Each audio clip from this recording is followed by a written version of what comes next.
जय श्री राधे कृष्ण। आइए आज आप सब सुनेंगे द्वादशी पारण के दिन तुलसी माता की कथा।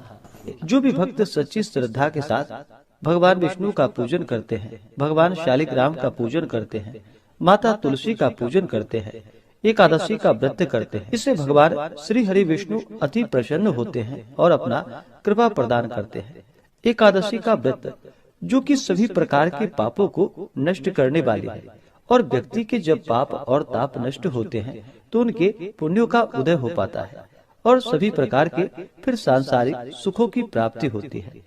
हिंदू धर्म में तुलसी का बड़ा ही विशेष महत्व माना गया है। माता तुलसी जो कि अपने भक्तों के सभी प्रकार के पापों को नष्ट करने वाली है और भगवान विष्णु को जो कि तुलसी दल अति प्रिय होता है।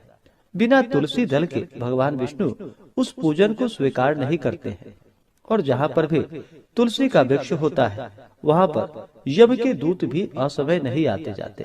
इसलिए चाहिए कि माता तुलसी का पूजन करे और तुलसी वृक्ष के नीचे जो कि दीपक जलाने चाहिए। इससे माता तुलसी अपना कृपा प्रदान करती है। माता तुलसी का विवाह जो कि भगवान शालिग्राम के साथ विधि विधान के साथ कार्तिक के महीने में किया जाता है और प्रत्येक दिन भगवान विष्णु का पूजन करना चाहिए। भगवान विष्णु के पूजन के साथ साथ माता तुलसी का पूजन करते हुए कथा भी श्रवण करना चाहिए।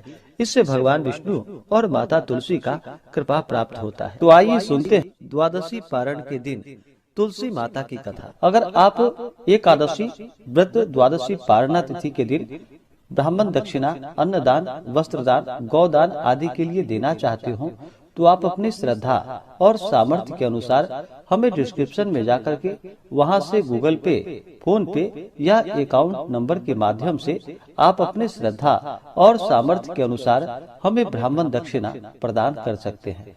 तो बोलिए प्रेम से माता तुलसी की जय, भगवान श्री हरि विष्णु की जय, माता लक्ष्मी की जय, भगवान शालिग्राम की जय, एकादशी माता की जय, सर्वदेवी देवता की जय।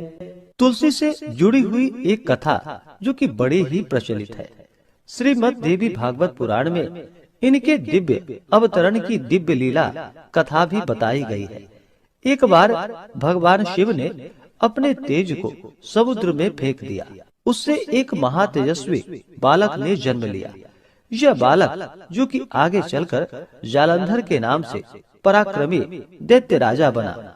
इसकी राजधानी का नाम जो कि जालंधर नगरी पड़ा। दैत्यराज काल नेमी की कन्या वृंदा का विवाह जालंधर से हुआ। जालंधर जो कि महाराक्षस था, अपनी सत्ता के मद में चूर होकर उसने माता लक्ष्मी को पाने की कामना से युद्ध किया, परंतु समुद्र से ही उत्पन्न होने के कारण माता लक्ष्मी ने उसे अपने भाई के रूप में स्वीकार किया। वहां से फिर पराजित होकर वह माता पार्वती को पाने की लालसा से कैलाश पर्वत पर पहुंच गया। भगवान देवादिदेव शिव का ही रूप धारण कर माता पार्वती के समीप गया, परंतु माता ने अपने योग बल से उसे तुरंत ही पहचान लिया तथा वहां से अंतर ध्यान हो गई। देवी पार्वती ने क्रुद्ध होकर सारा वृतांत भगवान विष्णु को सुनाया।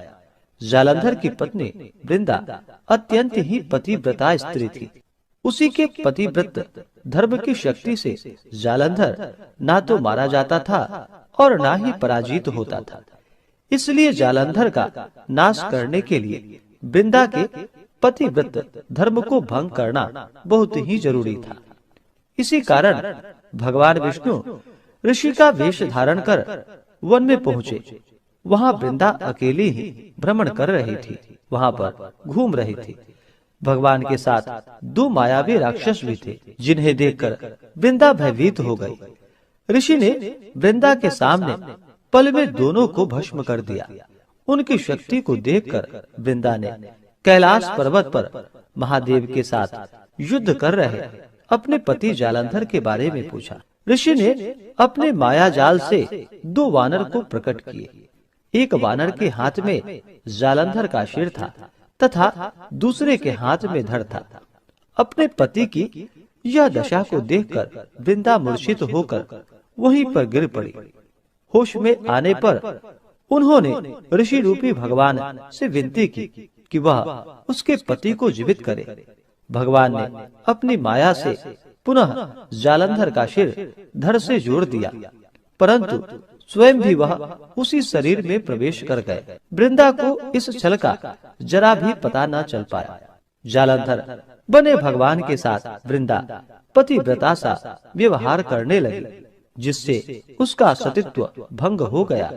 ऐसा होते ही वृंदा का पति जालंधर, जो कि भगवान शिव से युद्ध कर रहा था, वह युद्ध में हार गया और मारा गया।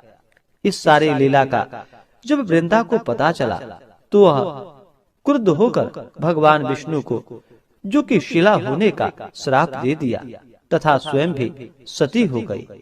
जब वृंदा भस्म हुई, वहां पर तुलसी का पौधा उगा।